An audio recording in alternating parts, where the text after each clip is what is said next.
আজকে ১৯ জুলাই। আজকের এই দিনে পুরো একটা বাংলাদেশ নিঃশব্দ হয়ে আছে।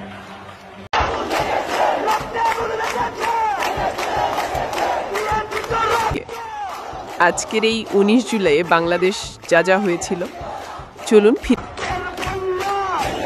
কমপ্লিট শাটডাউন কর্মসূচি ঘিরে রাজধানীর ঢাকায় বিভিন্ন স্থানে দিনভর সংঘর্ষ, হামলা, ভাঙচুর, গুলি, অগ্নিসংযোগ ও প্রাণহানির ঘটনা ঘটে।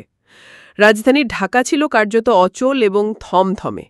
একই সাথে দেশের বিভিন্ন জেলাতে ব্যাপক বিক্ষোভ, সংঘর্ষ ও সহিংসতা হয়। সেদিন রাজধানীর বিভিন্ন এলাকায় গুলি ও সংঘর্ষে নিহত হয়।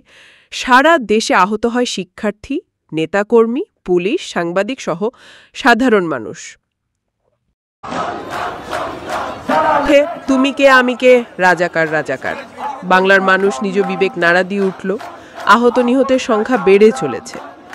যখন মানুষের ভুল ধারণার মায়াজাল থেকে বের হয়ে শহর থেকে গ্রাম সব জায়গায় আন্দোলন শুরু হয়, নিউজ ফিডে দেখার কোনো সুযোগ নাই।